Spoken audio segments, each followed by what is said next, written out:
Okay, so I'm going to give you a 5-second, and then I will start the recording.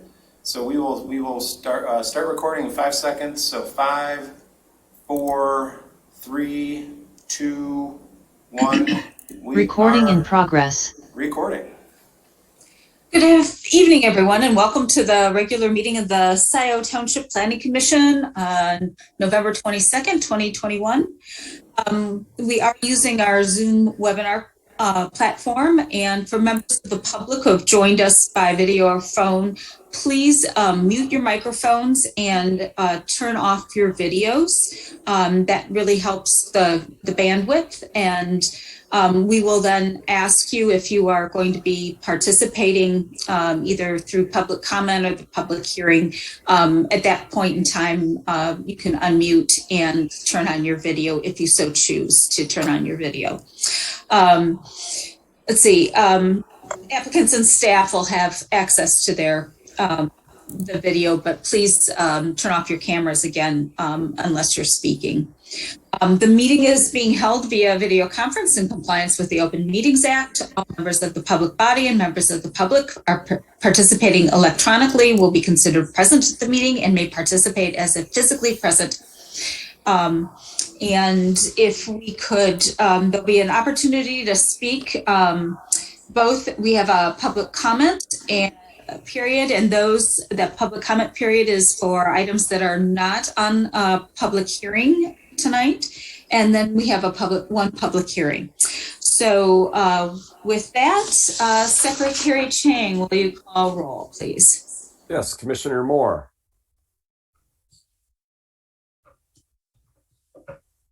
Present in Scio Township, Washtenaw County, Michigan. Commissioner Holland. City of Venice, Sarasota County, Florida. Commissioner Chang is present, Scio Township, Washtenaw County, Michigan, and Commissioner Culbertson. Present, Scio Township, Washtenaw County, Michigan. And I just, we do have a quorum, just a quorum this evening. We do have 3 commissioners that have notified us that they cannot attend tonight's meeting. So with that, I'll move adoption of the agenda. Are there any additions or additions proposed? And if everyone joining will please mute themselves, that'd be great. Thank you.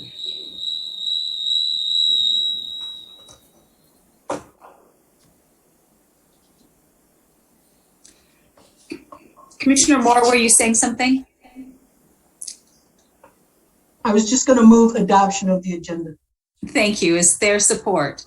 Support, second. Okay, moved by Commissioner Moore, supported by Commissioner Holland, that the agenda be adopted as issued. Any further discussion? A roll call vote, please, Commissioner Chang. Okay, Commissioner Moore. Yes. Commissioner Holland. Yes. Commissioner Chang, yes, and Commissioner Culbertson. Yes. Thank you.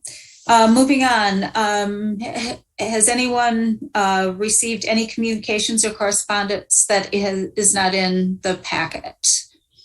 I do want to say that we did receive a copy of Commissioner Holland's resignation today. He'll be on the Planning Commission no late. Well, hopefully we'll find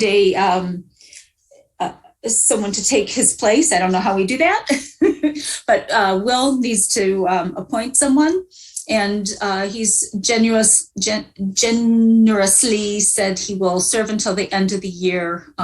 But obviously, it'd be great to find someone sooner than later. So I want to, thank Jay, because I had them look up. You were the official records say 2009. And so that's at least 12 years of Planning Commission service. And that's actually the payroll record. So I don't know if there was anything but prior to that, but that's a long time, Jay. Thank you very much for. You're welcome. Thanks. It's a pleasure to serve. Thanks. Sincerely appreciate it.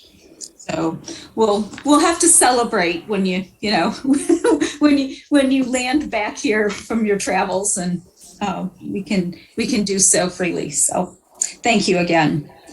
Any other communications or correspondence? Okay, seeing none, we'll move on. There are no presentations requested by the Planning Commission. And we'll move to public comment. And citizens wishing to address the Planning Commission on matters which are not on the public hearing portion of the agenda or seek information on any other matter. Any communication should be kept to 3 minutes, except if you are representing a group. And we'll start, since we are in a hybrid mode, we'll start with any participants that are on site at the meeting hall, and then move to those who are joining by computer and those by joining by phone. Anyone who wishes to address the Planning Commission should indicate by raising their hand. And Mr. Luan will call on folks one by one. And if you're joining us by phone, it is a *9 to raise your hand and a *6 to unmute. So I believe we have a couple people raising their hand. Yep, and we do have one person here at the township offices. Would you like to sit and make any comments not on the public hearing agenda? No, okay, so the person who's here is here for the public hearing. And at this point, we do have 2 hands up, so let's start with Pam Boyd. And I think all you have to do is unmute yourself, and you have the floor, Ms. Boyd. Thank you. I want to say, wow, I'm surprised, Jay Holland. You have brought so many good questions to this Planning Commission, and I really appreciate all those questions. I've learned a lot through your questions and your comments, and you will be greatly missed here. Thank you for your service, and I hope you do all sorts of wonderful things in vacation, and thank you for what you've brought. Thank you, Pam. You're welcome. Thank you. Okay, and then we do have another person. Only the first name Patricia is showing up. So Patricia, I think all you have to do is unmute yourself, and you have the floor. Okay, thank you so much. I'm sorry, I forgot that my last name was not there. Thank you for the opportunity to speak. My name is Patricia Mazzola. I've been a resident of Scio Township for 14 years. Prior to that, I lived in the city of Ann Arbor for 13 years. I grew up in Warren, Michigan, and I'm a graduate of MSU. I've lived in 3 other states and even internationally, but I've made Washtenaw County my home. It's my choice to raise a family.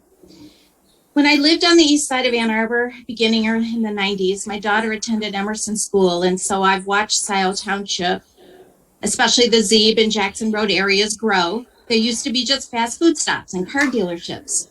And over the years, I've watched many new neighborhoods, businesses, restaurants, and designated green spaces multiply.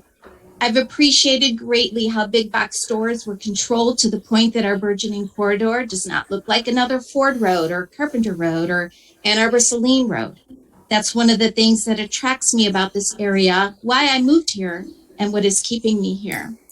So when I recently read about the prospect of one of our favorite entertainment destinations, Quality 16, was possibly being replaced by a cold, uninspired storage facility, I nearly cried. My family and friends loved riding our bikes or walking to the movie theater, often adding dinner or ice cream.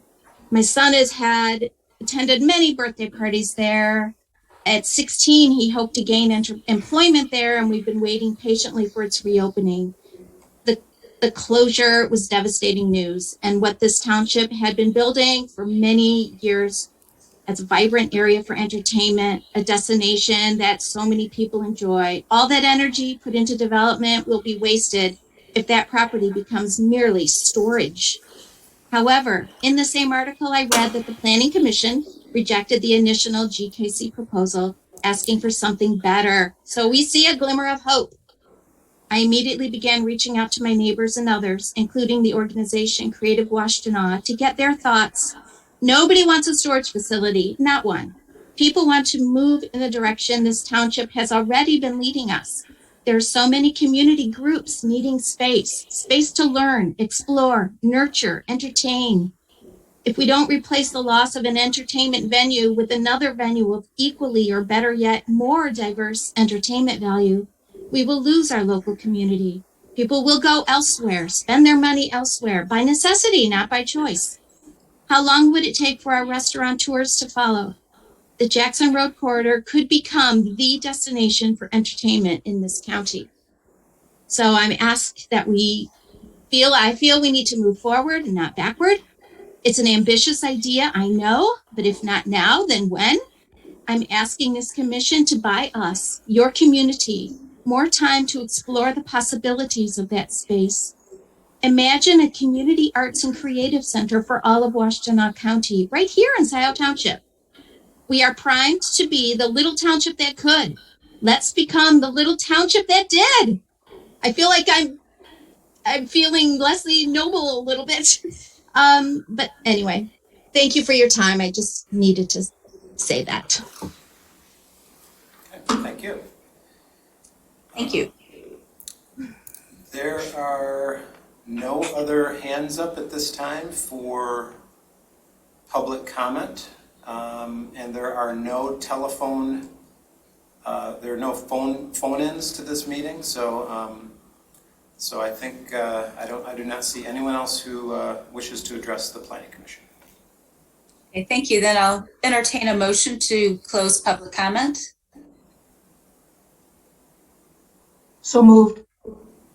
Moved by Commissioner Moore, support by Second. Commissioner Holland. Any further discussion? Roll call vote, please, Secretary Chang. Okay, Commissioner Moore, Yes. Commissioner Holland, Yes. Commissioner Chang, yes, Commissioner Culbertson. Yes. Okay. Thank you. We'll move on to our business section, and we do have a scheduled public hearing, and the same rules will apply for the public hearing. And the order of the public hearing is we listen to the applicant first, do a presentation, then our consultants, planning consultant, engineering consultant, and then we open it up for public comment. So with that, I will open the public hearing for OA number 21009, Wolverine Pickleball Rezoning. And it is 7:13. So is the applicant present? And if so, if you would unmute and turn on your videos if you so wish.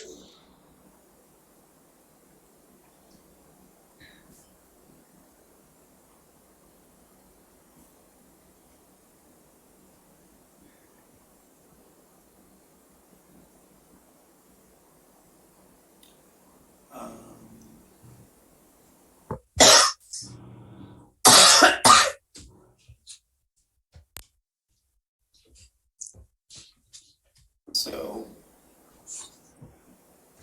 Mark Sims, are you representing the applicant?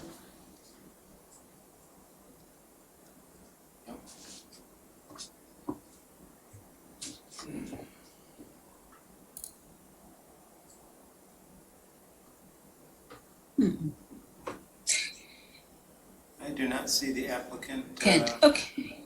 attendance here. All right. Well, maybe what we can do, Mr. Luan, is go ahead and have you go through your report, and we'll then do OHM, and hopefully the applicant will join us. Okay. And then if not, we can just open it up for public comment and kind of go from there. So. Jan, OHM did not review Wolverine Pickleball at this that's time. right, because it's just rezoning. Yep. Correct. Okay. Just wanted to let you know. Thank you. Okay. All right. Thank you.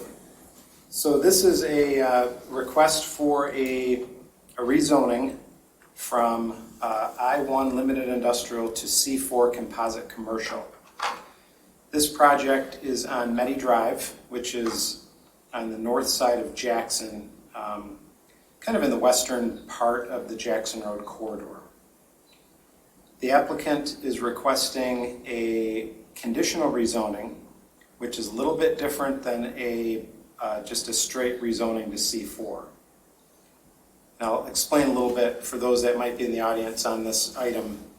A conditional rezoning is a rezoning where the applicant voluntarily limits themselves to what they can do on their property. In many cases, applicants propose a conditional rezoning because some of the uses permitted within the district might not be palatable to the township. So they can place conditions upon themselves. The township cannot place conditions on a conditional rezoning. That can only be done by the applicant. And in this case, the applicant is desiring on this parcel to do several very specific things. These are uses that they would like to pursue. Indoor recreation, and that will be for the pickleball. Outdoor commercial recreation. It's our understanding that they're also proposing some outdoor pickleball courts. Retail establishment, they would like to do some, like a pro shop within the facility to sell pickleball equipment and so on and so forth. And they would also like a restaurant within the facility that would have the ability to serve alcohol. So those are the things they would like to do, and they could do all of those things except for the outdoor commercial recreation in the I-1 district. Some of the planning commissioners might remember that this applicant at this particular location already received a conditional land use approval for this use for a indoor pickleball facility and a restaurant. So the township has already granted that. So the difference here is the outdoor component, which is only permitted in the C4 district. So the applicant would like, so their only option is a rezoning to C4. And they are trying to limit the items within the C4 district so that this rezoning might be a little more acceptable to the township. Some of the things that they are proposing to limit, so this is from their application materials. They are proposing to limit themselves by eliminating the following uses. So under the C4 permitted use district, they indicate that they will not allow new or used vehicle sales and recreational vehicle sales. They will not allow building material sales or home improvement centers. They will not allow garden centers. They will not allow indoor theaters and performance space for artistic expression. They will not allow accessory or ancillary oil or gas well use or structures as defined in section 36.5. And as far as conditional uses go, they will not allow major vehicle repair facilities such as collision shops. They will not allow consideration of self-storage facilities. They will not allow consideration of equipment or vehicle rental facilities. They will not allow consideration of new and used manufactured or mobile home sales. They will not allow consideration of contractor wholesale supply. They will not allow consideration of large-scale retail establishments like a Lowe's or a Home Depot or something like that. They will not allow banquet hall and meeting facilities. They will not allow community wastewater utility systems, which this is already in the sewer service district, so that wouldn't be permitted anyway, or that wouldn't be needed.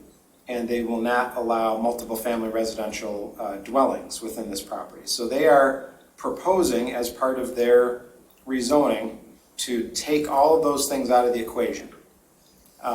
So if this zoning is approved by Scio Township, it would be approved with these deletions that the applicant has proposed.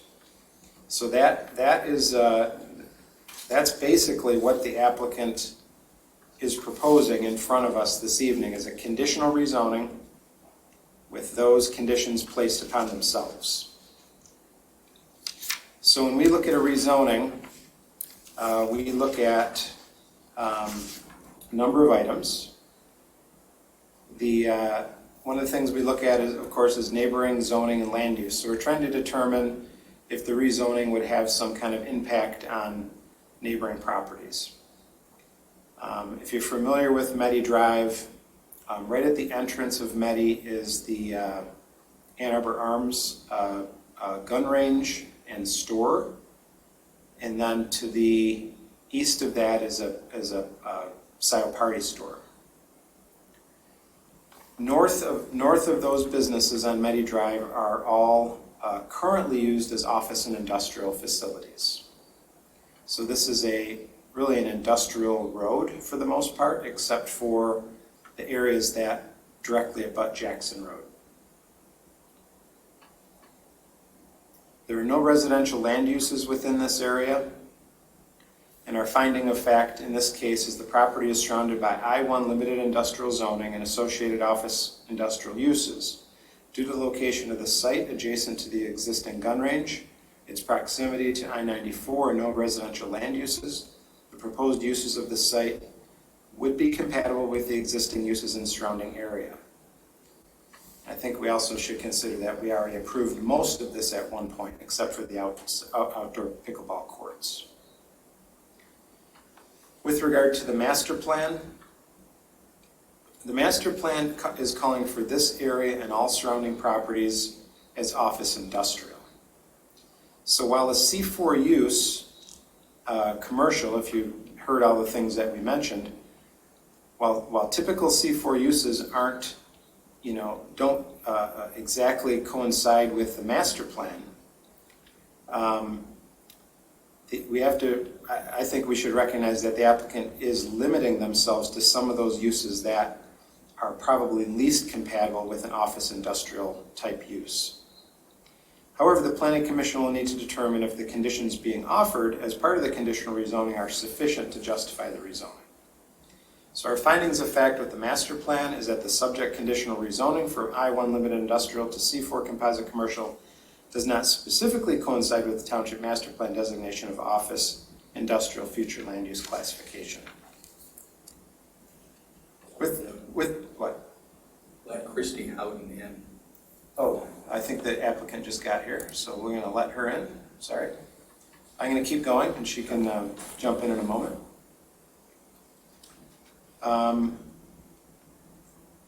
With regard to natural resources, the northwest corner of the site is, there's a small wooded wetland area, but the applicant, I believe, is staying out of that area. By the way, just incidentally, this is a rezoning, so this is the very first step in this process. The rezoning process does not approve a site plan, and it doesn't approve special land use. The applicant will have to come back with a special land use for the restaurant use. So this is the very first step in kind of a big three-step process. We've got rezoning, special land use, and then site plan. So this action in and of itself won't approve anything except a conditional rezoning as the applicant proposes. We also like to look at development potential for any rezoning. In this case, that development potential is severely limited because of the conditions the applicant is placing upon themselves. With regard to traffic and site access, of course, we are always concerned with traffic and how it will impact the adjacent neighbors and the township in general. When this project gets to the site plan review stage, we will do a more thorough review of traffic and ask the Washtenaw County Road Commission to review the site to see if a traffic impact study would be required. I don't think it will be, but that's something that the Road Commission would have to determine. We provided a small calculation for racket/tennis courts with a club. And there's some, we estimate a potential of 795 potential trips to the facility on a Saturday, because that would be the highest generation that we found in the ITE trip generation manuals. That's the Institute for Transportation Engineers. Again, if this does move on to the site plan review stage, the Washtenaw County Road Commission will have to make a determination if a traffic impact study is required. With regard to essential facilities and services, this project is within the township's sewer service area, and issues of sanitary sewer capacity and stormwater management and things like that will be addressed in a comprehensive manner once this project moves on to the site plan stage of review. There are 5 rezoning factors that are contained within the zoning ordinance. We mentioned those in our review on page 5. I won't go into those I won't read each of those individually, but those are the 5 standards contained in the zoning ordinance. And our finding of fact in this case is that the 5 criteria for rezoning have been reviewed and found to either be not applicable to the subject rezoning or to be acceptable. So we think that the rezoning factors have been met in this case. And with regard to our recommendation, based upon the comments of this analysis, we recommend approval of the proposed conditional rezoning from I1 Limited Industrial to C4 Composite Commercial, as proposed by the applicant as a conditional rezoning, limited to the following uses offered by the applicant. I mentioned those before, but I'll mention them again. 1, indoor recreation, outdoor commercial recreation, retail establishment, and standard restaurants and establishments that serve alcohol. So those are the only things that could occur on this particular site. We've gone through our findings of fact, but those are listed in 1 through 8 in our review. And the Planning Commission is, you may, but are certainly not required to reference our findings of fact if you would like in a motion that you might make on this project. So with that, I will turn that back to Chairperson Culbertson. Thank you very much. I want to welcome the applicant, and if there's anything that you'd like to add or just say on your behalf, please do so, and then we will open it up to the public. You're on mute.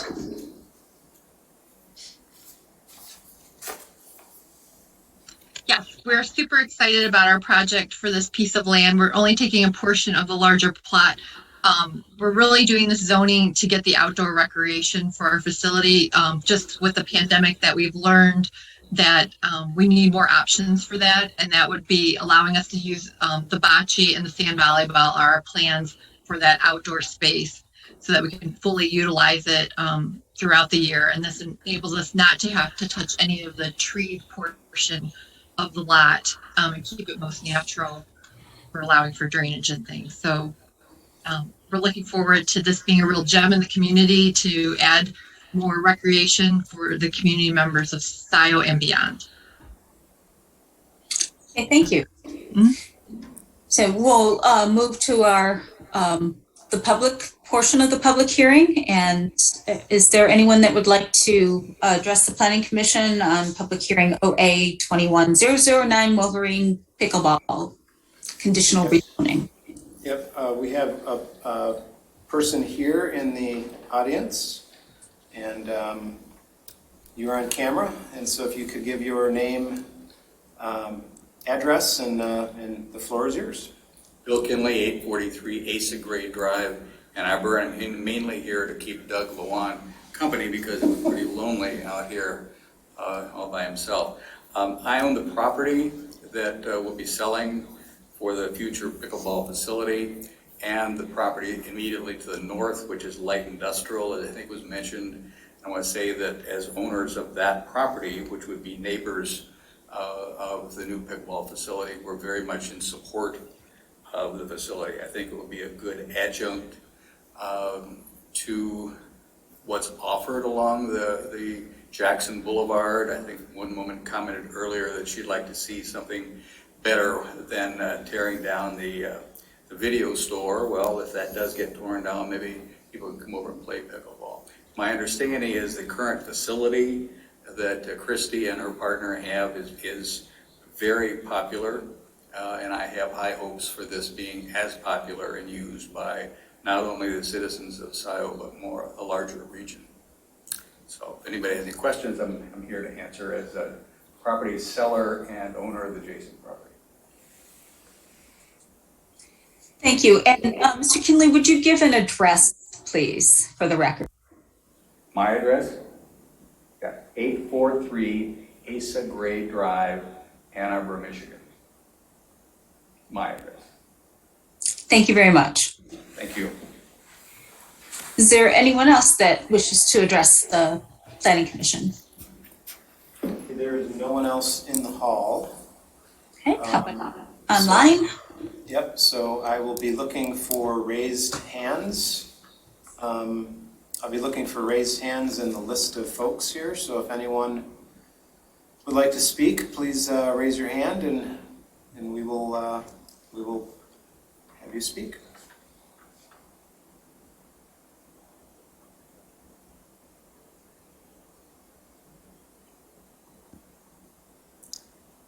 And at this point, we have no one raising their hand wishing to speak. Right, then I'll entertain a motion to close the public hearing. Move to close the public hearing. Moved by Commissioner Holland, support by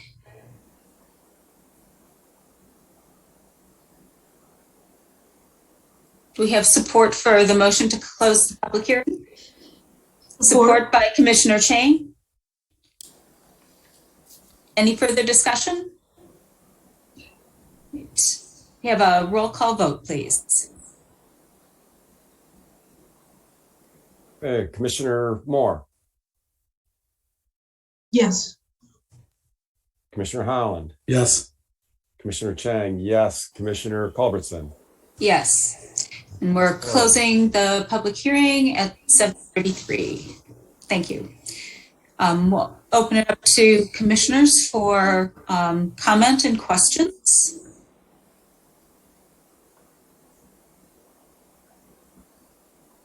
Commissioner Holland. Doug, I have a question. I noticed in your report that it talks about splitting the parcel after the conditional rezoning. Will that conditional rezoning apply to that parcel that's split off then? It will only apply to the part that they've provided. They provided a description of what they want. Okay. And once this, if this gets approved, it will apply to that split. They will have to then go through a split. The split would have to match what they've provided to us, and the remainder of that parcel would stay I-1. So right now, we had to look at, when we did our notification, we had to use the whole parcel because it's not yet split. Mm-hmm. And so the 300-foot notification goes around that entire larger parcel, but the applicant is only proposing about 2/3 of that site, something like that, around 2/3 of that site. So we need to make this subject to that split. Yeah, you could make a condition subject to the split being recorded. Yeah. And do they, the petitioner or Doug, whoever, they've already talked about that there's a restaurant there? Or is the restaurant new or I know they want to have be able to sell alcohol, but how big is the restaurant? I guess is my question. So that's in our proposal. Right now, there's no existing property there, so we're still working on that. So we'll have it within our bigger site plan to add food and alcohol. Okay, so I mean, is it going to be a 35,000 square foot restaurant or? Oh, where's no. it heading? No, it's much smaller than that. I don't have the square footage off the top of my head. Probably So a is it- couple thousand square feet. So 30 seats or 50 seats or what are you thinking? Probably about 50 to 60 seats. for like a lounge area. Okay, and then a full commercial kitchen setup and bar and all that? Not a full commercial kitchen. We're looking at doing more of a warming kitchen, and we'll have food trucks and vending machines, and the kitchen would be catering to support the food. Oh, cool. Thanks. Yep.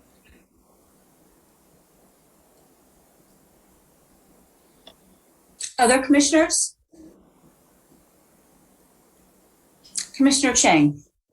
So just for clarification, I think on Commissioner Holland's question, if the conditional rezoning were approved, could it come back in? Because it sounds like the I-1 zoning, it could be allowed, or actually the I-1 zoning would allow for a 30,000 square foot restaurant anyway. We're really just approving that you're going to have the outdoor courts. So the size on the restaurant really isn't a factor on the rezoning, the conditional rezoning. Yeah, they'll have to come back with a plan showing the restaurant with the floor plan and everything like that. So this is just allowing the possibility of what they're asking. And we don't know how big, we have a rough idea how big they want to do it, but this is just, getting to the rezoning with that list of uses that they want, and then they will have to come back with a conditional use request and then a site plan. So yeah, we're not approving any particular use at this point. All you're really doing with the conditional rezoning, you're not approving any particular uses, but you're excluding a bunch of them. And has the neighbors, probably it sounds like within 300 feet, have you had any feedback from the existing businesses regarding this proposed conditional rezoning? Yeah, no, Mr. Kinley was our speaker, and he owns much of the property to the north of this. And no, I have not heard anything other than what Mr. Kinley just mentioned a few minutes ago. And just finally, this one's probably for the petitioner. Are you going to have the existing pickleball courts? Will that remain open, or is that going to close? We will be closing that. Okay. Is there any plans for what it will be converted to, or is it going to remain vacant? The landlord will convert it for some other use, because we had gotten a conditional for sports recreation in there. And then once we vacate that, I believe that goes away. No. As I recall. So then it'll go back to being an in-use industrial warehouse. Well, actually, that doesn't go away, just to clarify. Oh, doesn't, sorry. Not that that's part of this request, but yeah. that runs with the land, so it's really up to the landlord to determine what they want to do with that property. That's all I had. Thank you. Commissioner Moore, did you have any questions or comments? No, I didn't. Okay. Yeah, I just wanted to say that I think the conditions that they placed on the uses seem sufficient, and I'm in support of this creative use of the building. So, any other comments from commissioners? All right, then we'll entertain a motion. Would someone like to? And I think we need to definitely cite the findings of fact and make it, I think it was also to be conditioned on the split of the property with the portion of it being under that condition. Yes, go ahead, Commissioner Holland. No?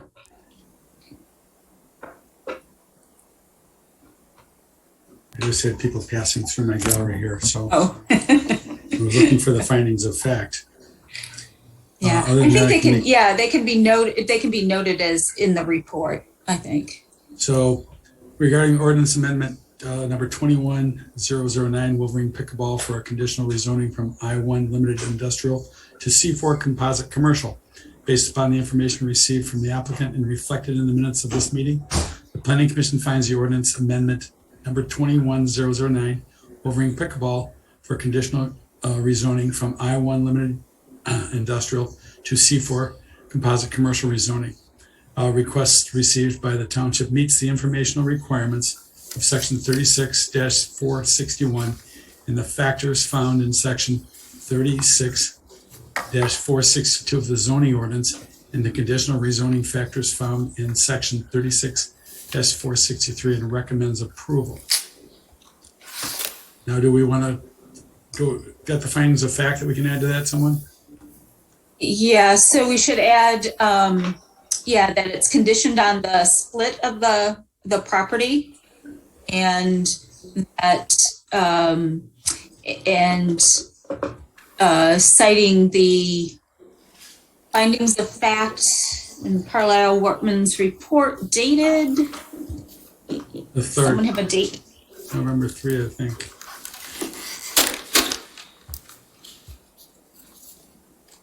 I have too many windows open.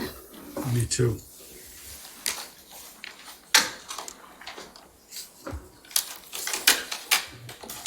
Yeah, dated, well, wait a minute. No, wrong one.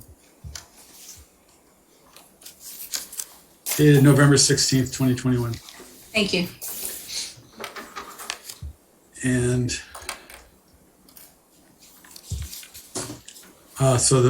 do we need findings of fact? But the conditional rezoning is for indoor recreation such as bowling, number 4, such as bowling, gymnasiums, ice or other roller rinks, tennis clubs, court sport facilities, or similar recreational uses. Outdoor commercial recreation facilities such as miniature golf and golf driving ranges. Retail establishments subject to the provision of section 36-134. And standard restaurants and establishments that serve alcohol. I believe those are the conditions that the applicant chose to put on themselves. Okay. Is that correct, Doug? Yep. Okay. Okay. Thank you. Is there support for Commissioner Holland's motion?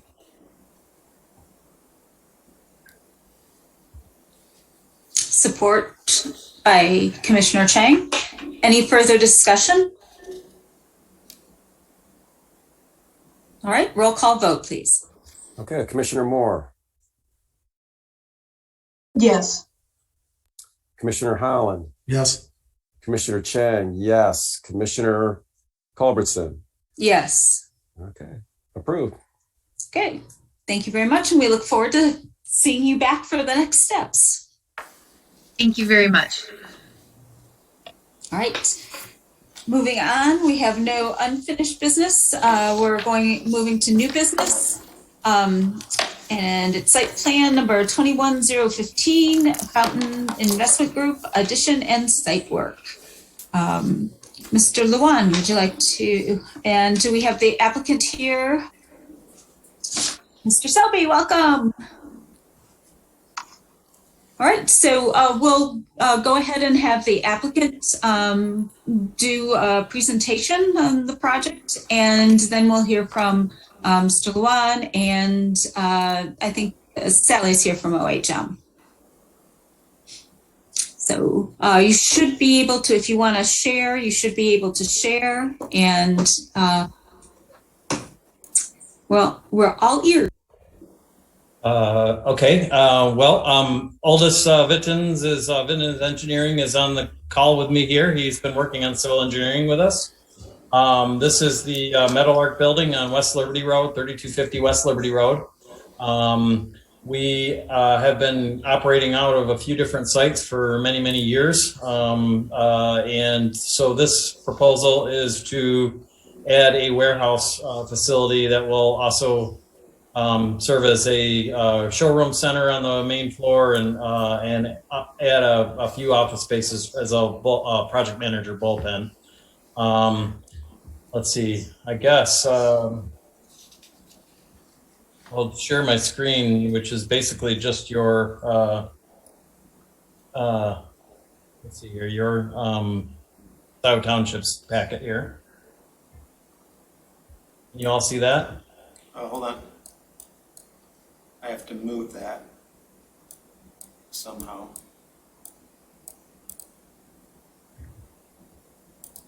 Let's see here.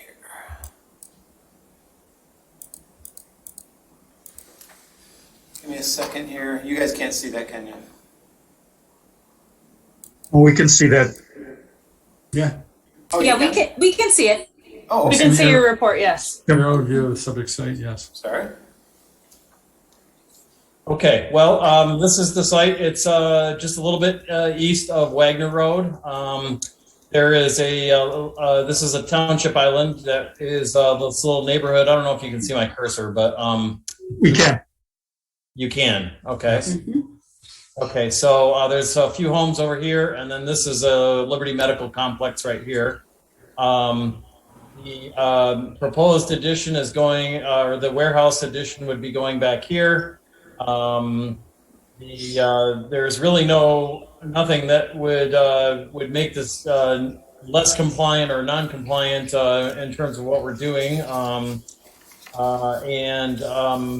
One thing of note is that we are planning. Part of the purpose of this is also to resurface this parking lot, which is not resurface it, but replace it. It's in pretty bad shape, and we just can't get away with repairing it any longer. The other thing about this is that this will take our facility net positive energy. There's 22 kilowatts of solar going on the warehouse, which faces south.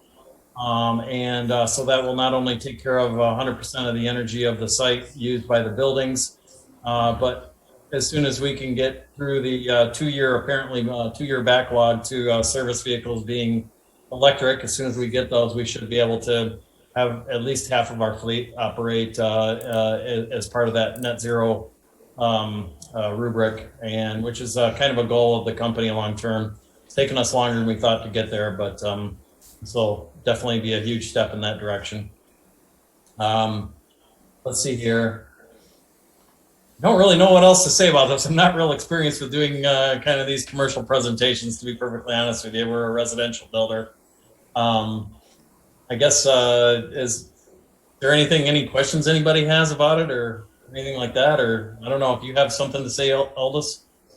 Well, we could address some questions. That'd probably be a good way to proceed. And then if the consultants have any issues, we can, and get those answered. And then, again, we could probably talk about the landscape plan a little bit later.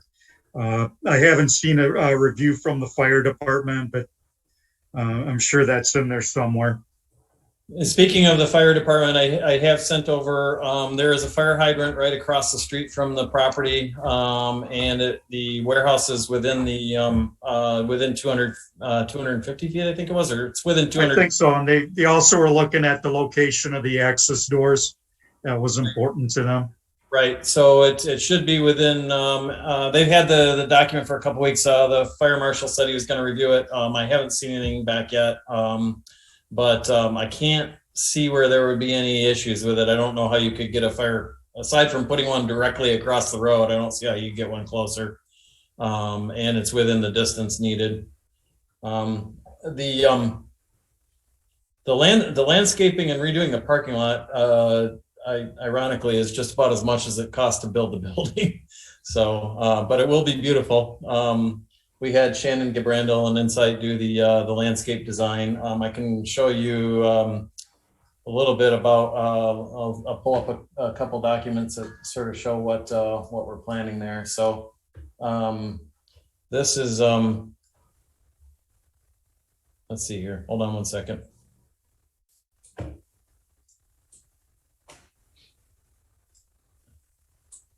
This is the plan for the front, which right now the building is, getting up to here. There's only stairs inside, so we were going to make a curved ramp that was had kind of a rusted metal edge, like the sign out front does. And this will be kind of our new, the new landscaping plan. There's kind of a broken down wall in front here that we're going to remove and make a exposed aggregate concrete here and going up the sidewalk so that people can enter into the front door as well. And then just to show, sort of what the plant palette is going to look like, is this document here. And so, one of the things we wanted to do is all during the seasons, we wanted to have flowering plants. And so in the spring, we get those first blushes of color, but it keeps going through the summer.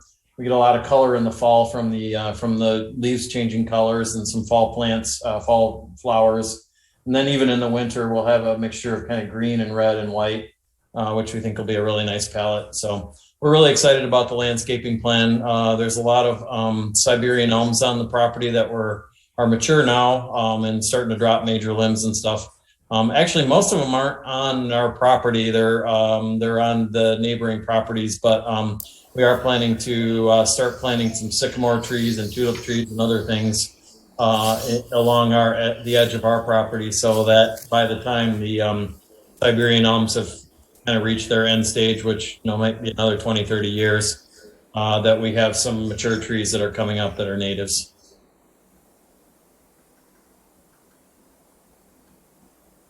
Okay, thank you very much. Mr. Luan, do you want to summarize your report? Yep.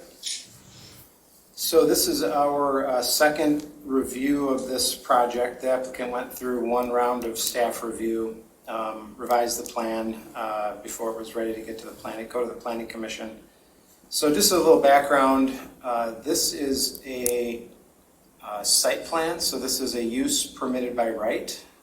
Zoned office. This is a use we would consider accessory or ancillary to the applicant's office use of the site. So it's not a special land use, not a PUD. When you have a straight site plan of a use permitted by right, if the applicant can meet all of township standards, we have no discretion but to approve the site plan. So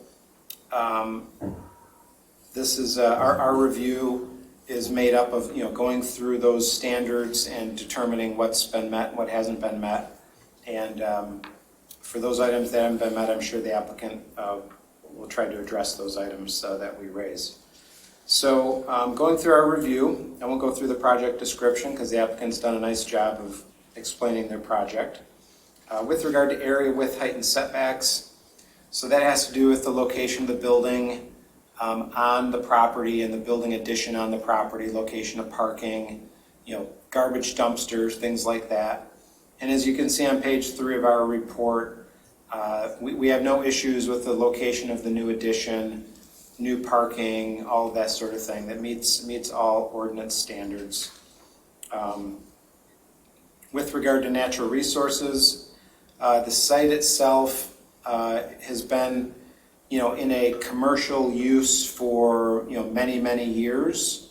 And the site does not have any significant woodlands, wetlands, steep slopes, things like that.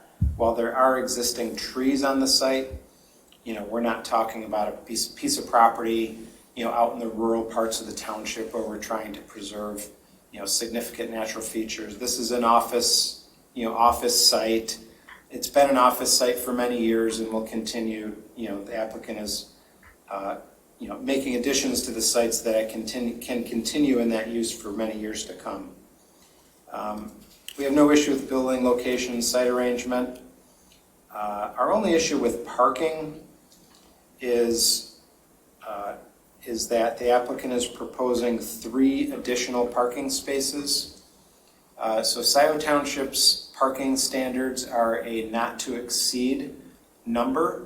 So what that means, a lot of parking standards in communities are a minimum number, and then an applicant can add as much parking as they want.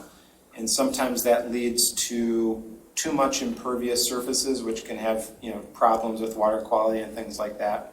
So years ago, Scio Township changed the ordinance to have a not to exceed parking standard. So in this case, it's 39, they're proposing 42 spaces. So in those cases, the applicant has a couple choices. They can remove a few parking spaces, or they can provide some kind of statement of why they need additional parking. We note that the applicant indicates in their use statement on the cover sheet that the plan on the plan set that additional parking spaces will be used for electric vehicles stored and charged overnight. Employees will drive electric vehicles to Meadowlark's project sites. So those that they are indicating that their additional parking they're requesting will be specifically used for electrical vehicle charging and employee charging. So while that's a good answer to the question, the Planning Commission will still have to weigh in on the 3 additional parking spaces.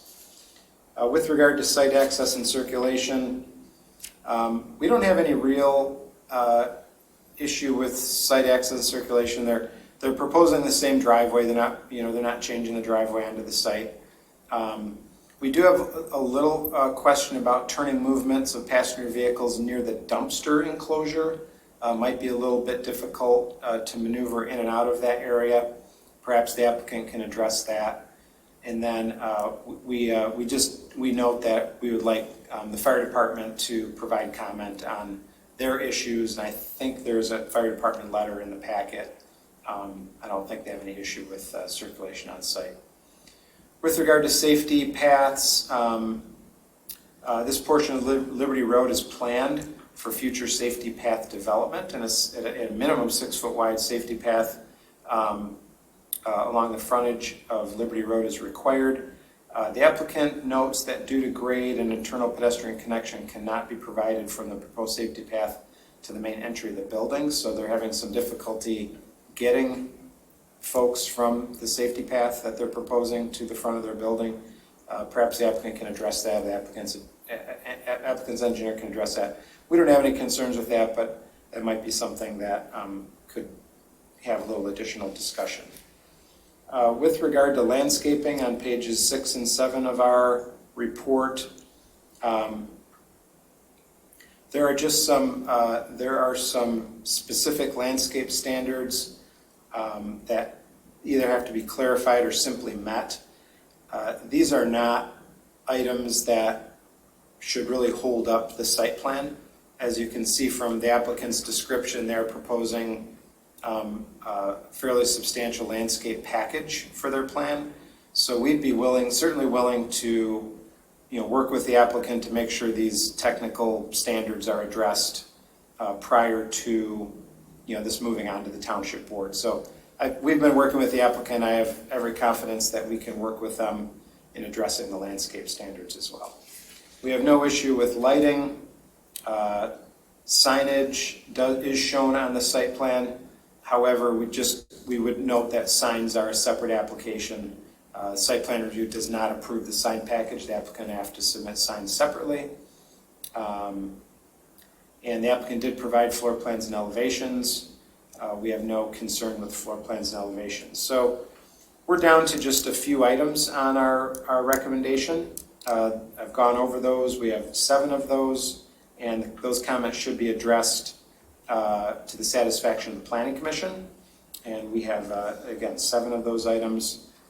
Probably one of the biggest items that we note is the landscape clarifications, but again, I think we can address those without any serious issue before this gets put on a township board agenda. And then the only real action item that the Planning Commission has to make comment on is the additional, whether you're willing to accept the additional 3 parking spaces or not. So those are our comments, and I think certainly we can work with the applicant in moving this project along if that's the desire of the Planning Commission. Thank you. Well, we'll go ahead and do the engineering and then come back with questions. So Ms. Bose. All righty. Good night or good evening, everyone. Good night. I wish.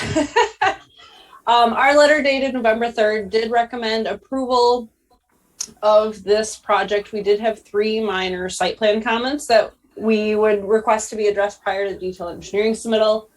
The existing water supply from the existing well was noted to be extended from the existing building to the proposed warehouse. We're just asking that the applicant show both the existing and proposed water supply lines on the plans. So very minor, There should be space, nothing to note there. And then I'm going to piggyback off Doug's comments on the parking lot.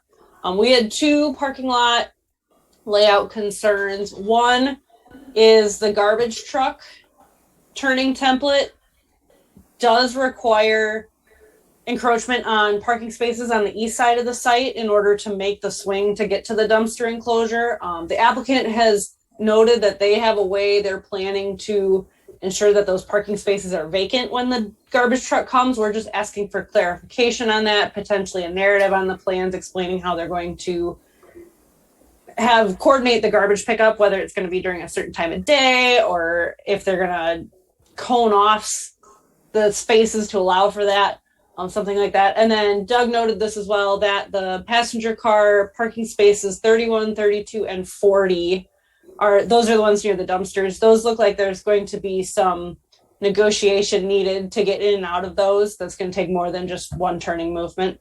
So we are deferring to the township planner and the fire department on those access maneuvers. Other than that, that is all we had. So again, minor comments. We did provide a number of preliminary detailed engineering comments for the applicant's benefit in preparing their next submittal, but that doesn't affect our recommendation at this time. Does the petitioner want to make any comments on the landscape comments or the parking and garbage dumpster pickup? I can make a couple comments. Starting out with the safety path. I don't know if we've ever had a client come there in person on foot. We actually would. There is a utility berm that is in the right of way. I don't think we could really dig it up or anything like that, but it's got a pretty significant hill that would go over to the safety path.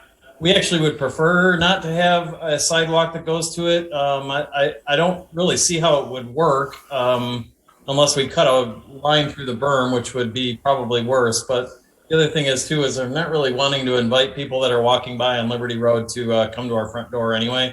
And it's certainly not for people who are either biking or driving to the site. So it's a little bit of a thing where it's also it's not practical from the sense of the terrain, but it's also not really desired either. And normally, for most, if there were ever people that were going to come on foot, I would be wanting to welcome them to the site. But in this case, I don't see it being a benefit. The parking spaces, ironically, we could remove 3 parking spaces and get to the kind of the magic number there if we just didn't put parking spaces where the garbage truck turns around. I don't think we can really reduce. We did try as much as we could to reduce the parking lot size, but in order for the garbage truck to turn around easily, we just showed it as parking spots, but we could take a few of those out and not have it be parking, and that would get us closer to that number and give that any garbage truck the ability to turn around without having a car there. Typically, there wouldn't be a car in that spot anyway. And then with respect to the access, the tight access for those spots, something to keep in mind is that much like the garbage truck would be turning around there, we're anticipating that the electric vehicles would have to back into those spots in order to get the car charging to work. So they would likely be pulling out nose forward, and there's a pretty ample amount of space there. It's enough for a garbage truck to turn around. So I think there's a lot of space in between the 2 aisle parking areas. So I can't see that being an issue. Especially if people are kind of facing the building or coming out of the building nose first. That's it. Yeah, I could address a couple of there were a couple of typos on the landscape plan.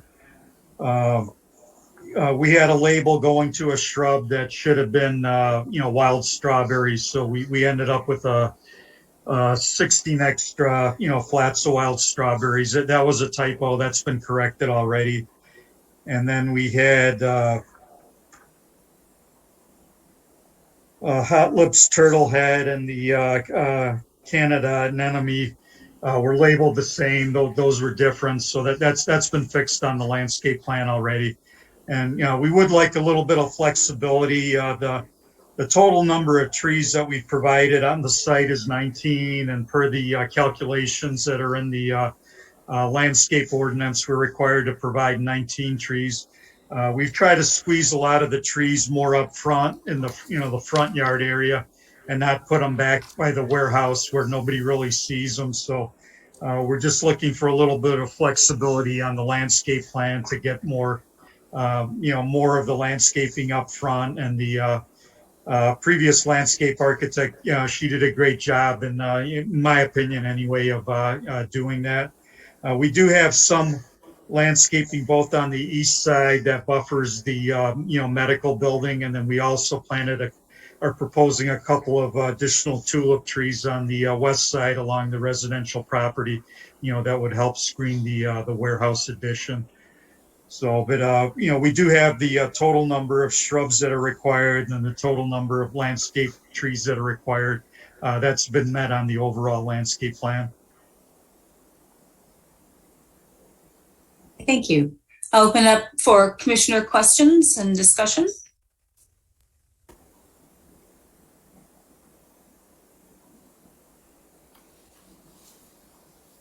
Commissioner Chang.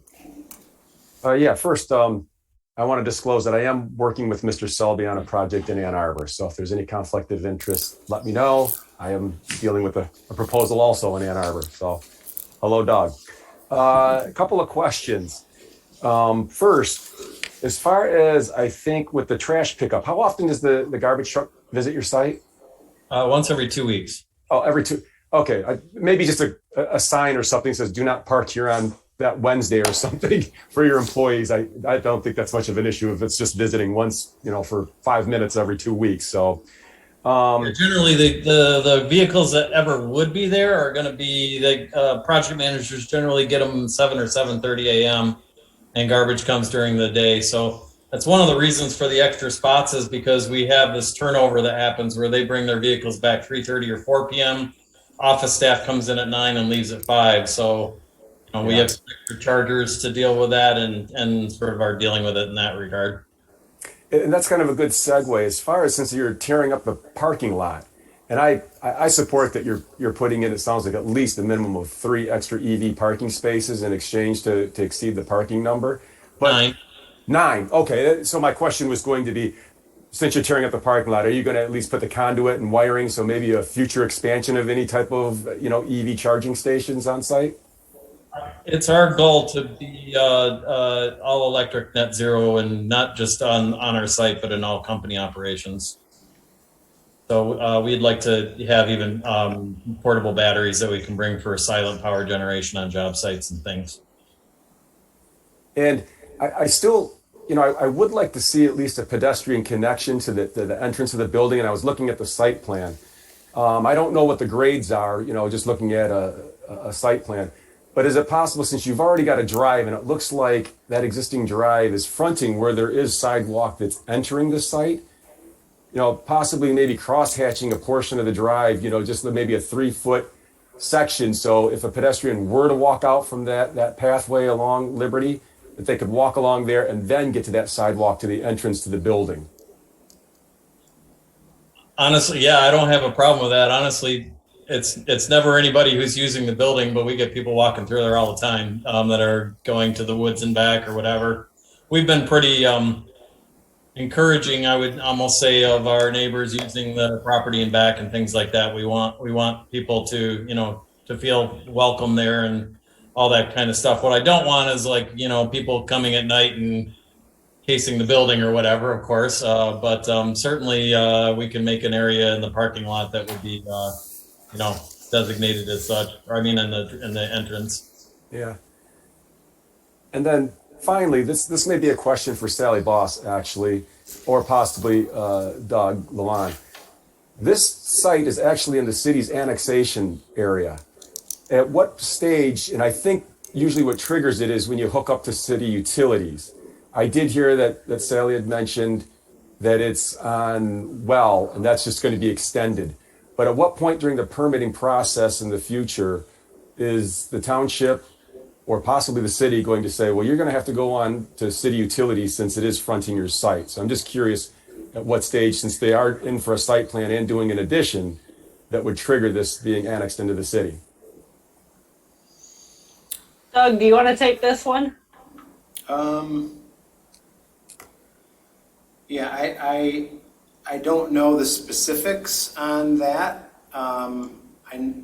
If this is part of, it sounds like you know, but if this is part of the automatic annexation area, it will occur when, you know, municipal services are extended to the site. So there's no timeline other than that as far as I know. Yeah, I'm just more curious what would trigger the petitioner, and possibly Mr. Selby knows, maybe he's inquired with the city, at what point do you hook up to the city water and sewer? I did. That was the first question I asked before we came to Scio Township with the project. There is not city services within a good distance of the project, so you know, at this point, there's nothing we really could hook up to without quite a bit of extensive work bringing utilities down Liberty Road, which would kill the project cost-wise. Probably be as much as the project itself, perhaps. So, Okay. Yeah. That was the first thing I was concerned with when we brought the project to Scio Township, though, was because yeah, there's no way we could do it with if unless the utilities were there to begin with. Yeah, and if I could just add one thing, the health department has approved the warehouse expansion. They wanted one additional. There's two existing septic tanks with the septic fields in the back, and they wanted a third septic tank added, which is shown on the utility drawings. And they're okay with the expansion. Anything else, Commissioner Chang? That'll do it. Thank you for the answers. Okay, thank you. Commissioner Holland. Well, I do have a question.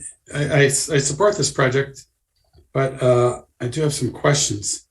And one has to do with, well, I also support the additional 3 parking spaces because if people request them, it's usually because they need them.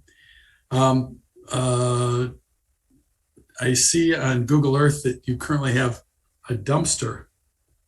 I don't know if you can see it at your site. Is that a regular occurrence there, like a 20-yard commercial can or a 30-yard commercial can at your site? Is that typical, or are you going to be going to like a 6-yard, or what are you going to do with your new trash removal?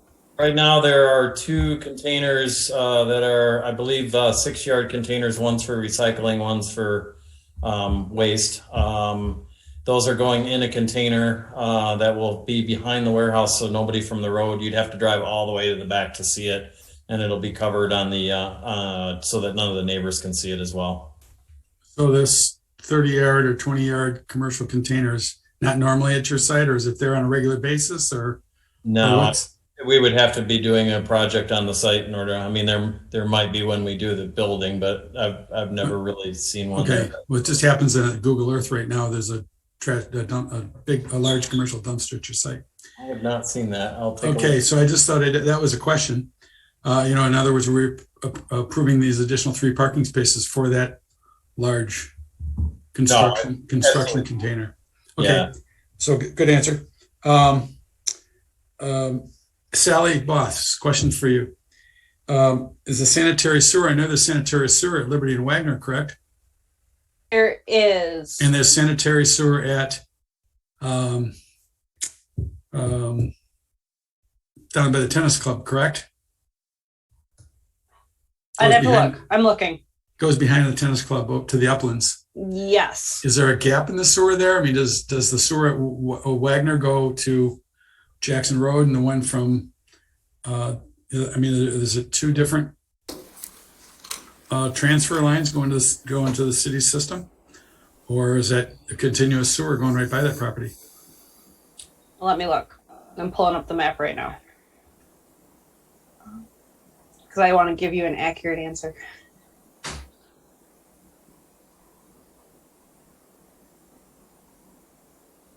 So they are separate lines. Yeah, okay, that's what I thought. So I just want a clarification on that because that's it's a township island, but it doesn't mean it can't remain a township island unless there's an agreement to have it annexed at some point in time. Correct. The sanitary sewer at Wagner and Liberty is on the northwest corner. And the one that runs to the uplands doesn't come up until the far side of the tennis club. And it's sort So of the an far island, east side. So there's nothing that runs in front of that property for a good long ways for them to connect into there. but the property across the street from Wagner all the way down to I-94 is in the township. And I believe the office buildings are, and I think the auto service center is. I know the corner is because, the corner is a sign, isn't it? So anyway, I just thought maybe there'd be a little more clarification on that as far as how that was going to be impacted. So that's something we need to look at. And then for Commissioner Chang, are you? Where's the transportation alternative planning path planned for? Is it for that side of the street, or is it on the south side of the street? I don't have that in front of me, so I couldn't answer.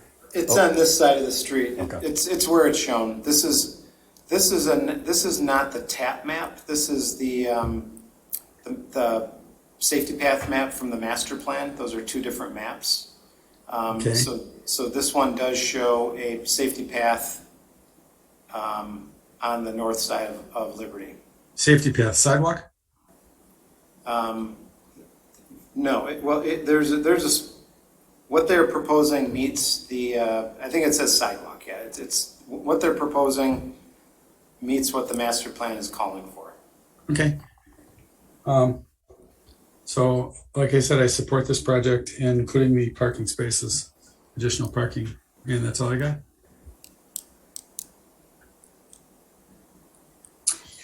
Other commissioners have any questions or comments? All right, I just want to say that I support it too. I think I support the additional parking spaces because I understand that transition peaks where it's almost like you have, two shifts of employees there at once kind of thing overlapping. I also, I just want to say thank you for, setting the bar for a net positive site. And I hope that Scio can highlight the project when it gets done. And I also want to commend you on the landscape plan and the idea of having more native species and pollinating groups and so forth. I think the site plan does a lot of things that the township really values. So thank you. And if you can fit an area that can be designated sort of as a bike sidewalk access along the driveway, I think that would go a long way in mitigating that ability, just designating a safe access from the safety path. It seems pretty easy. I did want to mention too, the landscaping is 100% native, and we're getting rid of all of the grass on the site, with the exception of where the septic fields are. Mm-hmm. Yeah. Which we use for playing horseshoes and company functions right now. Mm-hmm. Okay. All right. So, any other comments from commissioners? Then I'll entertain a motion. Commissioner Holland. Regarding site plan number 21015, Fountain Investment Group, addition and site work. Based upon the information received from the applicant and reflected in minutes of this meeting, the Planning Commission finds that site plan SP number 21015, Fountain Investment Group, addition and site work meets the criteria for site plan approval pursuant to section 36-180 of the zoning ordinance and recommends approval. The site plan is recommended with the following conditions. Concerns noted in the Township Planner's Review dated November 3rd, 2021. The concerns noted in the Township Engineer's Review dated November 3rd, 2021. And the Planning Commission recommends approval of a parking waiver for an additional 3 parking spaces. Anybody want to amend that? Add to it? Stands. Okay. Did we want Is to there add that they support? were going to add maybe a crosshatch, just something off from the drive that will lead to the entrance for the pedestrians and bicyclists? Does we want to add that, folks? Is the driveway wide enough to do that? It is, it's about 30 feet wide. You need a 25-foot minimum. Mm-hmm. Yeah. So I think that's reasonable then to add that. So Is that a got friendly some wording amendment? for that, Chris? Repeat that, please. Got the wording for that cross-hatching? How about add a crosshatch 3-foot wide pathway along the west side of the drive leading to the building sidewalk entrance. Mm-hmm. Maybe minimum 3 foot. All right. Yeah. Mm-hmm. Make it 5 feet if you want. That would work. We'll just keep with the minimum, and you know, obviously the 5 foot is better. Yeah. All right. So that's fine as the 4th condition. Okay. Great. Is there then official support for Commissioner Holland's motion as amended, supported by Commissioner Moore? Any further discussion? Roll call vote, please. Commissioner Chang. Commissioner Hyde.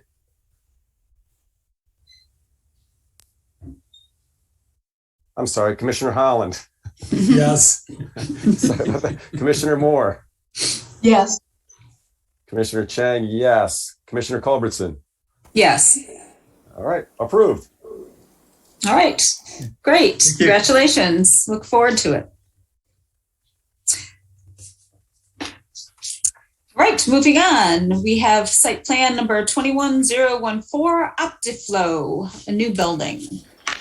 And if the applicant is here, if you want to turn on your video or unmute, we'll have you do the presentation first and then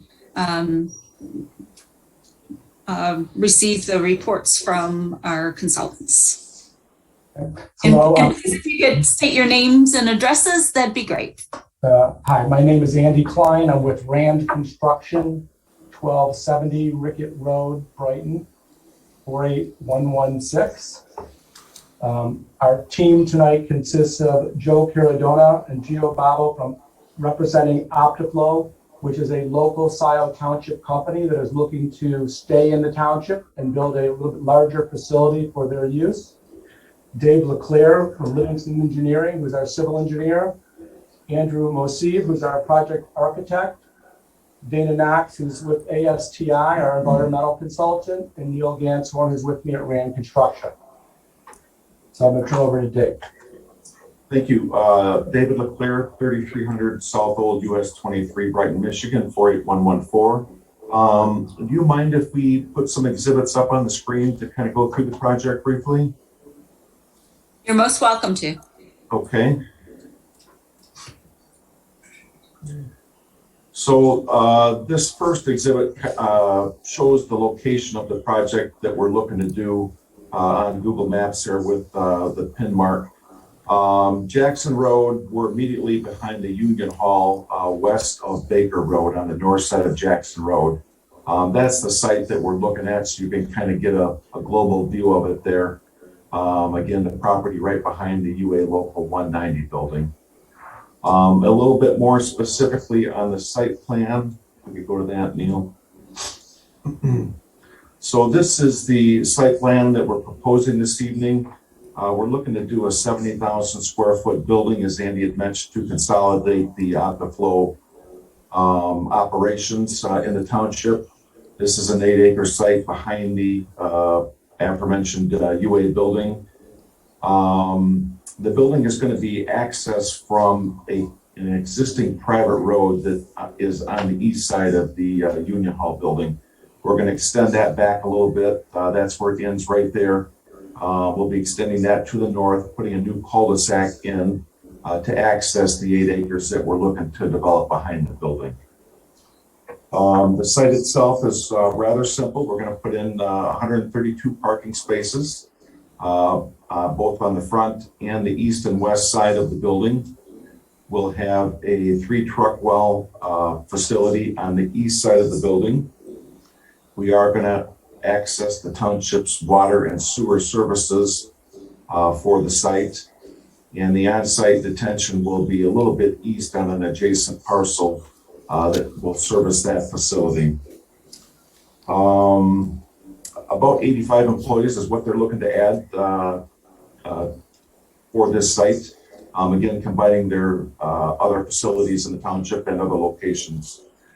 With that, I'd be happy to answer any questions that you might have on the site plan. As Andy had mentioned, the project architect, the environmental consultant, and the owner are all available to answer any questions that you may have, either before or after the planner and engineer's presentation of the reports.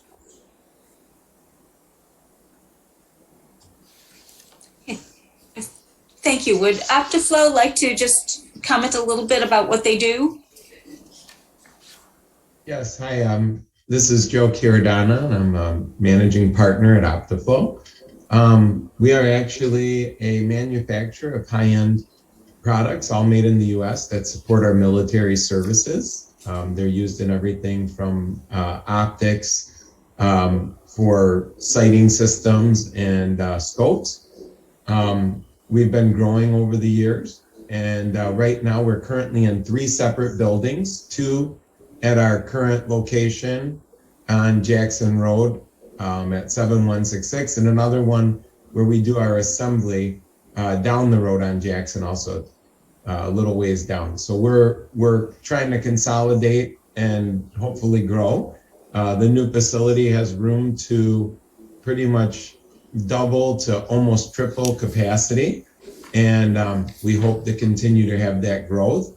We love being in the area. Our staff has been working here since 2003, so we want to stay in the area, keep it close for our team, and continue to build our high-end products and assembly.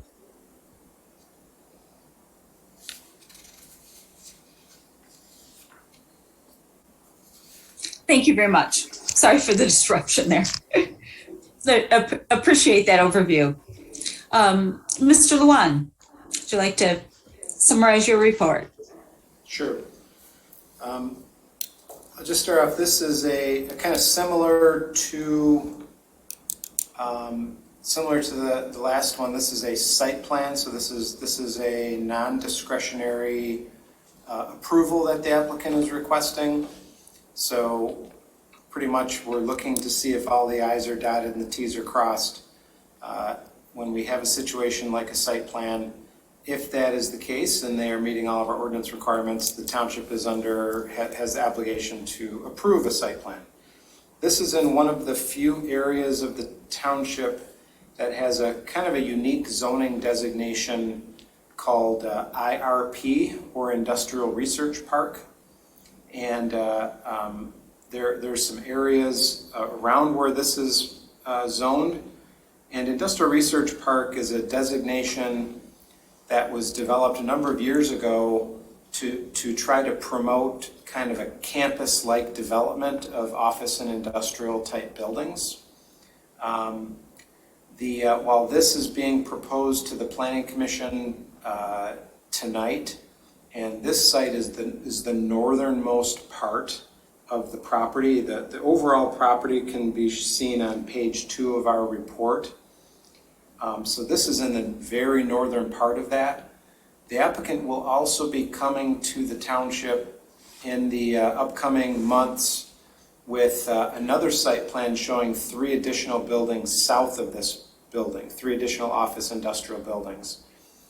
So, and they will all have access off of this proposed private road.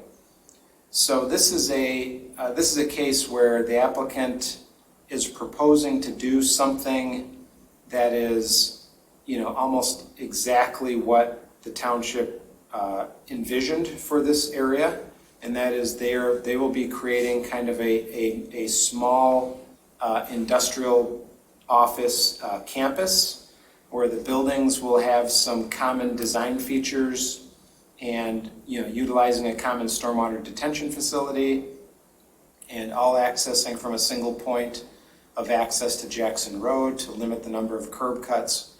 So this is part one. I just want to let you guys know that you will be seeing additional buildings in the near future at future planning commission meetings. So industrial research park, the applicant is proposing exactly what the township is looking for in this part of the township. The only item we have on this site is similar in a similar way to the rezoning that we talked about before. Any approval of this site plan and even recommendation of approval from the Planning Commission, there should be a condition that the land division as shown on this site occurs. Right now it's one big piece of property, and of course a property owner does not want to go through a land division exercise if their site plan isn't going to be approved. So they don't want to divide the property in case the township would have some problem with this or they couldn't meet our standards. So one of the conditions of approval would be that this division is shown on the site plan would be done prior to the start of construction. So that being said, getting into, as we did in the last project, what we call the area width, height, and setbacks, which is the bulk requirements of the zoning ordinance found in the schedule of regulations. And those are things like lot area, lot width, front, rear, side setbacks, lot coverage, building height, all of those sorts of things. And as you can see from pages 2 and 3 of our report, those standards have all been met. So the location of the building, location of parking, location of the drives, all meet minimum ordinance standards. When we get into natural resources, there are some features on this site. The applicant's done a pretty good job of avoiding most of them. As you can see, there's some open spaces proposed on this project. There are some wetlands on site. The applicant is maintaining our required wetland buffer to those wetlands. There's an existing culvert that extends across a DEQ wetland that's existing. Now maybe the applicant can address the work with that culvert, or perhaps Sally, when she gets to the engineering report, can talk a little bit more detail about that. But generally speaking, when we look at woodlands, wetlands, steep slopes, soils, we think the applicant has done a good job of trying to maintain what existing features are found on site, and with the understanding that this site is zoned for office industrial use. It's planned for office industrial use, so there would be some anticipation that natural features would be impacted to a certain degree. This is an area of the township that's in the sewer service district, an area of the township that's planned for this type of use. So again, we're not in the rural, areas of the township where we're trying to preserve large areas of woodlands and wetlands and steep slopes. This is in an area that's long been planned for office industrial type uses. So we have no real concerns. We had a real minor issue with some notation on the plan that has to be clarified, but that's a real kind of a technical issue that I'm not that concerned about. We certainly can be addressed between now and this going to the township board. We have no issue with the building location site arrangement, as I'd mentioned when we talk about the schedule regulations. With regard to parking and loading, the applicant is hitting that number right on the head. It's 132 spaces required, and they're proposing 132 spaces. So they do not require any kind of waiver from the Planning Commission. With regard to site access and circulation, We just have a couple of comments here. Eventually, we will need some easement documents for the private road to ensure that this property and the property south of it will have access to this road. Perhaps the applicant can provide some comment on where they're at in that process for the easement recording of that drive. But that will have to be done. We mentioned that that can be done at the detailed engineering review stage. So that would occur prior to township board approval. And we do mention we'd like some review by the township fire department on access. And in looking at the packet here that's in the township file, we have an email from the fire chief dated October 27th, and they have indicated that they have no objections to the proposed site plan. So that item has been addressed from our review. We have no issue with regard to safety paths.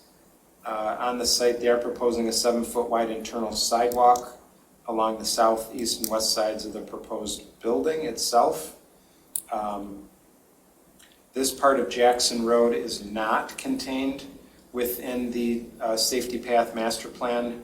That's contained within the Scio Township master plan. There's no safety path proposed along Jackson Road in this part of the township. So there's no requirement there. We have a few landscaping questions or notations that the applicant should address. Again, kind of similar to the previous review. I think these are some technical issues. We want the applicant to verify that the planting lists coincide. One sheet, they're slightly different than the other sheet, so that can be addressed. And around the cul-de-sac, we need a few more trees located. I think those are two items that we can easily address with the applicant prior to this going to the township board.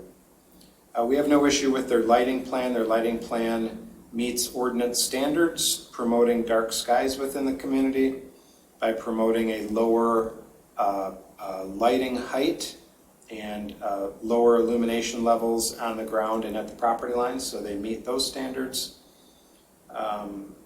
They are not proposing any signs as a part of this request. We, as with all of our requests, sign permits are actually, the applicant just put up that's the lighting plan that was included in the package. The signs will have to be applied for separately, so we don't have any real concerns with the signage.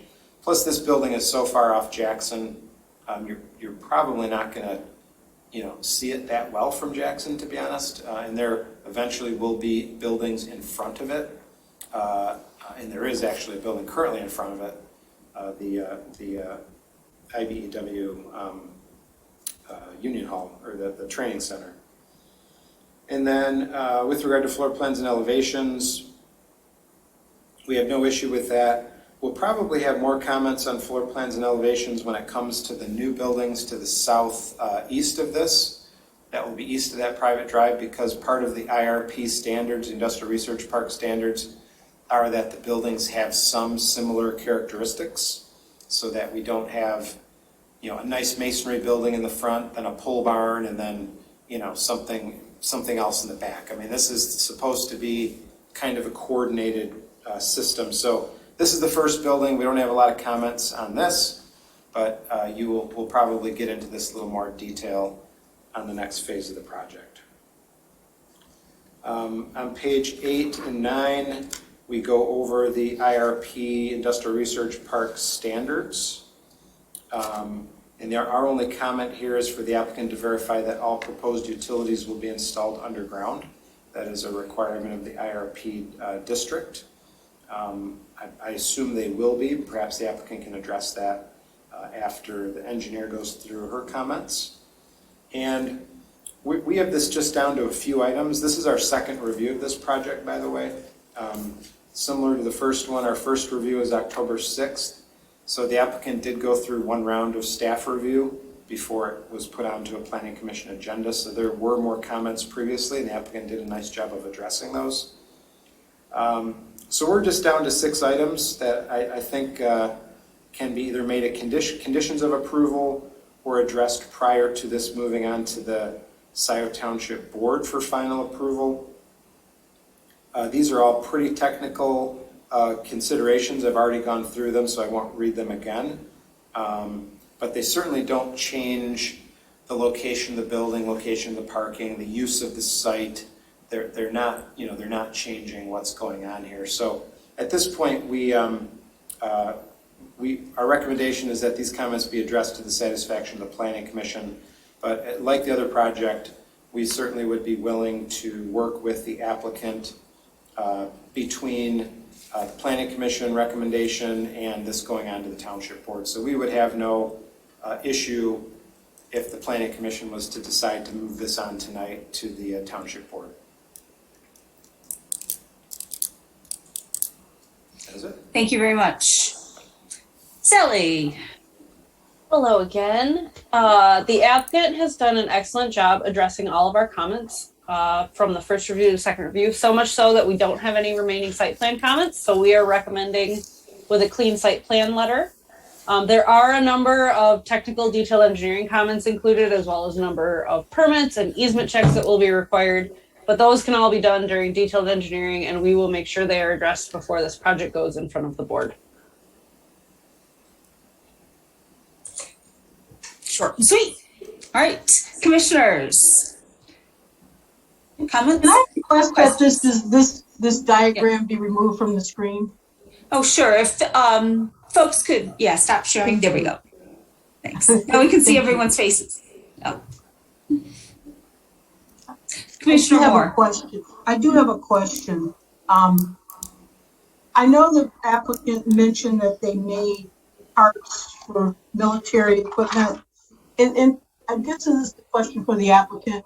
In your processes of making these parts or whatever other things you make for the military, do you use chemicals? Are chemicals involved in your processes? We are more of a CNC shop. We have machines like automated robotic CNC machines that drill.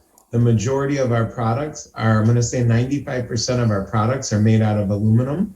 And we source that locally here in Michigan, U.S. products. We pride ourselves on being as many U.S. and Michigan products as possible. The only chemicals that we use is an organic synthetic coolant material that flows through our machines. But we do not have any hazardous waste or any chemicals or things that would be on the site. And that synthetic material is very expensive. So we have very intricate recapture systems and things like that even from our scrap, we use like a centrifuge to recapture as much of that as we can. One, we don't want to contaminate the environment, but two, it's extremely expensive fluid. So we treat it like it's liquid gold, basically. Thank you. That's all I wanted to ask. Thank you. Other commissioners? Commissioner Holland.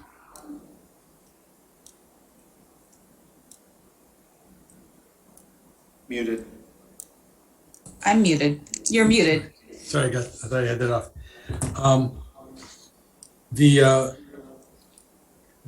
Doug or Sally, the road, was there a road agreement we talked about before that had to be in place, and has it been, was it more or less just a driveway coming in before? It was developed as a private drive to access, the Union Hall Training Center and future projects. Mm-hmm. I don't know if technically this is a private road that will have a private road name. Actually, we wouldn't require that for a commercial office project. It would be considered pretty much a shared drive.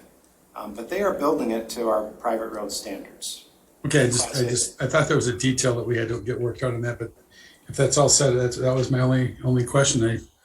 I support this project. Thanks. Commissioner Chang. Just a quick question regarding, did I hear correctly, is the stormwater detention on a separate parcel? I can answer that question. The stormwater detention is on the parent parcel that's adjacent to the 8 acres that is being developed. There will be an easement around that, and that stormwater will capture the additional development that will be coming down the road that Mr. Lewan referenced as well. That was my question, if it was going to have the volume to take care of the other two sites. Yes. This question is for Andy Moiseev. I see that you're on. About 10 or 15 years ago, your son was in high school and he interviewed me about becoming a city planner. So my question is, did he get into the planning field? I have no memory of that. No, he didn't. He ended up as an engineer. Okay. By the way, he wrote me a thank you letter. I have it hanging in my office today. It's still hanging there. I received so few thank yous. It's such a thankless job that it is hanging in my office. So thank you, Eddie. You raised him right. I'll make a point to tell him. That's all I had. Thank you. I just, first of all, I support the project. I just have a couple of, and there are more things for you to consider as you're, developing the working drawings and so forth. And one is if there was any provision for any outdoor space for employees. It seems like you have quite a few employees, and it'd be nice for them to, be able to access something outside as well as a break area inside possibly. And then this is my typical one. You've got a huge roof space, and it would be great if you would consider a feasibility for solar. I think you could generate an awful lot of energy, and if not, at least design the building roof structure so that it could be put on at some point in time.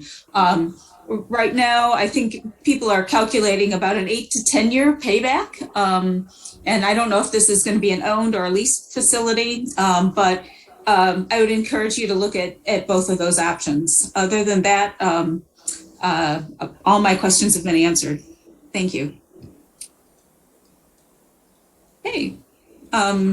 With that, I'll entertain a motion.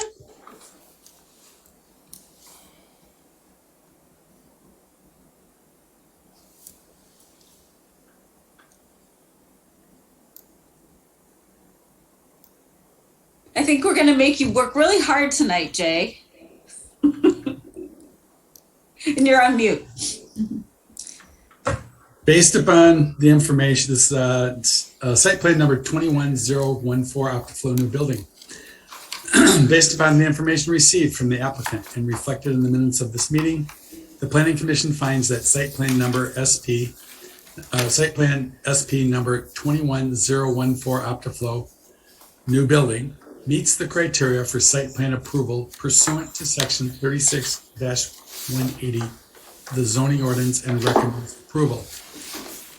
The site plan is recommended with the following conditions. Concerns noted in the Township Planner's review dated November 9th, 2021, and the concerns noted in the Township Engineer's review dated November 3rd, 2021. Do we need to say that these need to be worked out prior to moving along to the Board of Trustees? Yes. Yeah, if we make it just conditioned on those, and then also on the land division. How do you want to state that? That the land division be, that the land be divided prior to construction start. Okay, those 4 things. All right. Is there support for Commissioner Holland's motion? Support by Commissioner Moore. Any further discussion? All right, roll call vote, please. Commissioner Holland. Yes. Commissioner Moore. Yes. Commissioner Chang, yes. Commissioner Culbertson. Yes. Okay, approved. All right. Great. Thank you very much. Thank you very much. Appreciate it. All right. Then moving on to our reports. Oh, wait. Oh, yeah. Oh, was that? Commissioner Holland, did you want to say something? Or you were just, you're good. Okay. OHM, anything from you? ZEEB pathway phase 3 has been completed. The contract will remain open over the winter just to allow for grass to grow in the spring, but it is, for all intents and purposes, done. And that is everything I have. Happy Thanksgiving, everyone. You too, thank you. You too. All right. Carlisle Wortman. I don't have anything new at this point, but I will kill two birds with one stone. Now that the master plan is hopefully behind us, I would like to, I've got, I think, 3 or 4 ordinances that are almost ready to go. So we're going to start to re-energize the zoning ordinance amendment committee. So within the next week or so, the members of that group, and we might need another one because I think Jay was on it, look for an invitation to start meeting on those items once again. I'm not gone yet.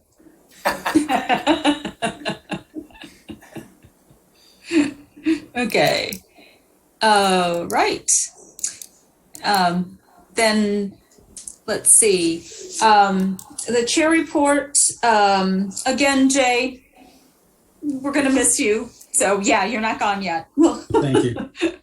We really appreciate it. And I do mean, we need to, celebrate your service, and we'll figure out how to do that probably after the holidays and after you get done skiing and all those neat adventures you're going to be doing.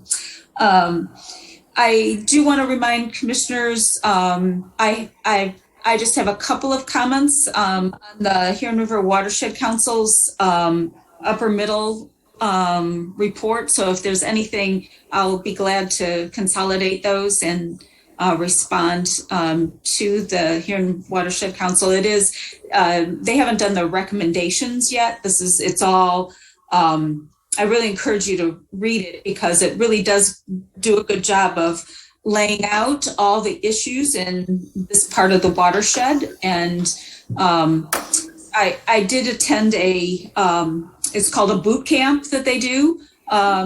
And there were participants from throughout the watershed, actually, the upper middle watershed. And they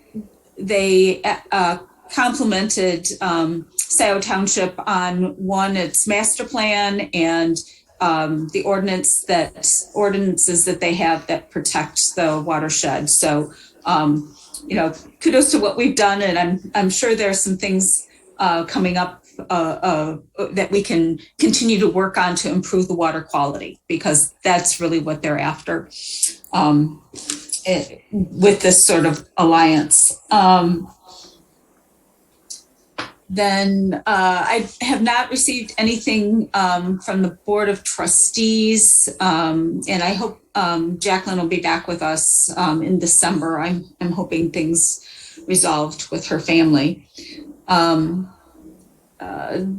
Zoning Board of Appeals, we did meet. There were 3 variances, and we sort of have to wait for those minutes to come around. We're also going to be meeting. There were 2 that were postponed until December. Both of those are sign variances, kind of billboard variances. So that'll be an interesting meeting. With the setbacks, there were a couple of variances. One was for a generator, which was approved, and another one was a rear setback for a outbuilding, an accessory building, and that was not approved. Let's see, DDA, Jay. We have not met since the last meeting, so I have no report. All right. And Commissioner Sharma is with us. And ZOA will be getting busy, yahoo. And anything from TAP, Commissioner Chang? I'll just send it another reminder. We meet at 4:00 on the second Wednesday of each month. So the next meeting will be on the 8th. Okay, great. Thanks. What? Nothing came out of the meeting on the 10th?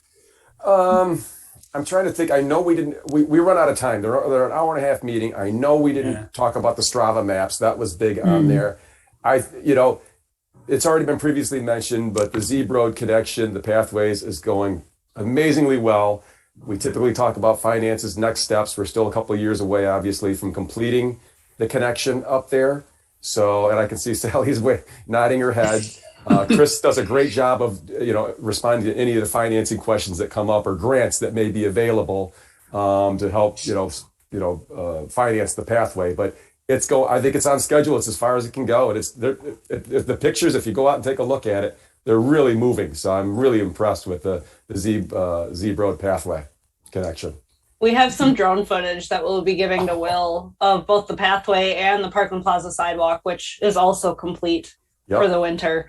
So once we have that, I'll make sure he passes that on. There's the great report I was looking for. There you go. Nothing but praise there. Nothing but praise. Thank you. Great. All right.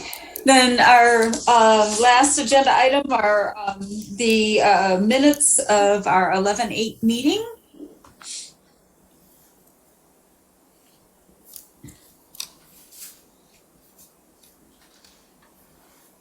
I'll give everyone a little bit time to pull those up.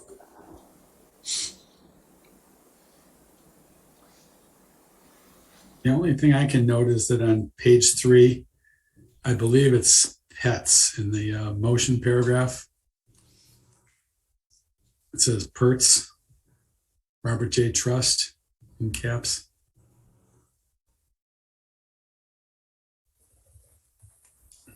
Should be, I believe it's pets, isn't it? Yeah. Pets, yes. Okay, do you have that, Secretary Chang? I'll make a note of that. Okay. You said it was on page 3, correct? I'm looking at, I've got, okay, good. I was going to say that's page 180, I think, in the packet. Is that correct? Okay.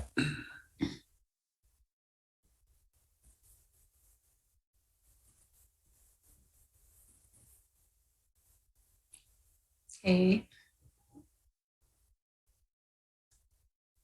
And is that spelled, you said pets, it says Pertz. Is that just Petz? Z. Okay, I just want to make sure I'm spelling it correctly.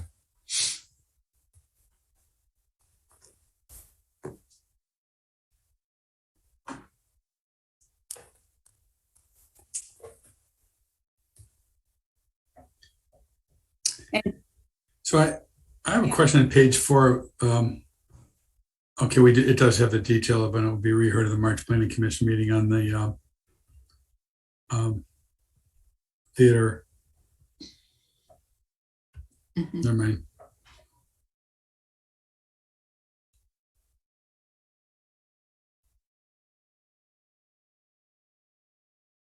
I move we approve the minutes of November 8th of 2021. Second. Okay, motion's been made and seconded to approve the minutes as correct. Amended. All right, any further discussion? All right, roll call vote. Okay, Commissioner Holland. Yes. Commissioner Moore. Yes. Commissioner Chang, yes. Commissioner Culbertson.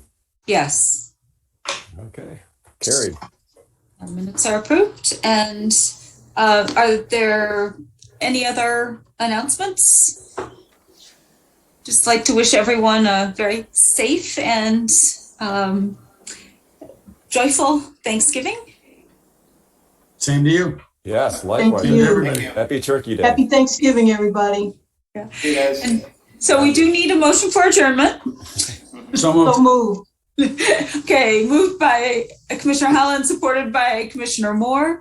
Roll call vote, please. Okay, Holland. Yes. Commissioner Holland. Commissioner Moore. Yes. Commissioner Chang, yes. Commissioner Culbertson. Yes. Okay, right at 9 o'clock. Thank you, everyone. We're adjourned, yes, at 9. And thank you for being at the meeting hall. It's weird. Here all by myself. It's kind of weird. You're like the Maytag repairman, right? He's the loneliest man. Is that? All right. right. See, All Well, right. see you have a guys. good evening, Recording stopped. everyone. And Okay, yep. Yep. night.